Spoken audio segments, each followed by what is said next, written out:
Hello guys, আশা করি তোমরা খুব ভালো আছো আর আমিও খুব ভালো আছি। তাই চলে এলাম তোমাদের সাথে গাজরের হালুয়ার রেসিপি নিয়ে। তো আমি এটাকে কেমন করে বানালাম গাজরের হালুয়া তোমরা দেখতে থাকো।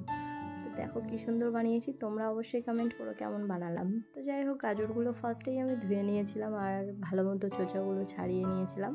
তো এবার এটাকে আমি কেটে নেব। তো আমি বটি দিয়ে ঝিরিঝিরি করে কাটতে পারি না, তাই গ্রেটারে ইউজ করেছি। তোমরা যেটা ভালো করো সেটাতেই করো।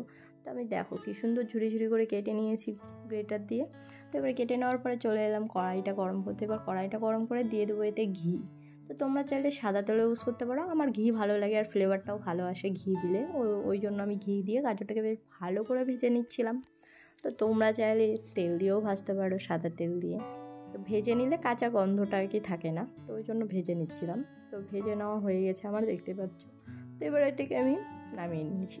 দেখো কি সুন্দর হয়ে ভাজা হয়েছে। তো এবার এটাকে আমি সাইডে রেখে দিয়ে এবার চলে আসবো দুধটা জাল দিতে। তো দুধের মধ্যে আমি 2টো এলাচ আর তেজপাতা দিয়ে দিয়েছিলাম যাতে ফ্লেভারটা ভালো হয়। তো এবার এটাকে আমি জাল দিয়ে নেব অনেকক্ষণ।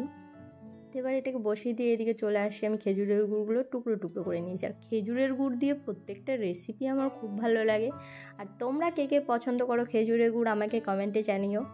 আর আমার রেসিপিটাও কেমন লাগলো সেটাও জানিও যে কেমন লেগেছে।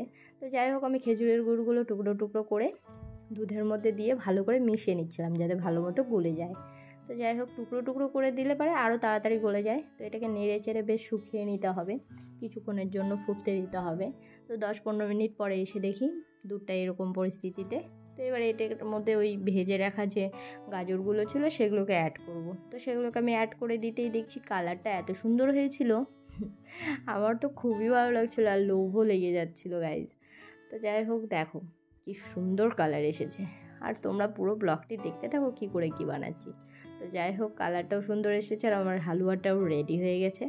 তো এবার এটাকে আমি নেড়ে চেড়ে কিছুক্ষণের জন্য ফুটতে দেবো, আবারও 10 মিনিটের জন্য।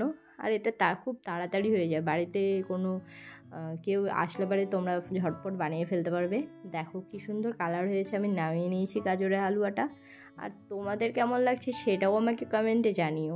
তো চলো, এবার আমি বাটিতে তুলে নিয়েছিলাম একটু, যেহেতু বর বাড়ি চলে এসেছে ভাবলাম একটু গরম গরম হালুয়া দিয়ে দিই, দেখি রিভিউটা কী দেয়।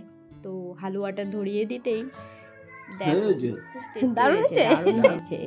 তো হালুয়াটা খেয়েই আমাকে চকলেট ধরিয়ে দিল। যে চকলেট ধরিয়ে দিল, আমার তো বেশ আনন্দ, বা হালুয়া খেয়ে কেউ চকলেট দেয় আমাকে দিল।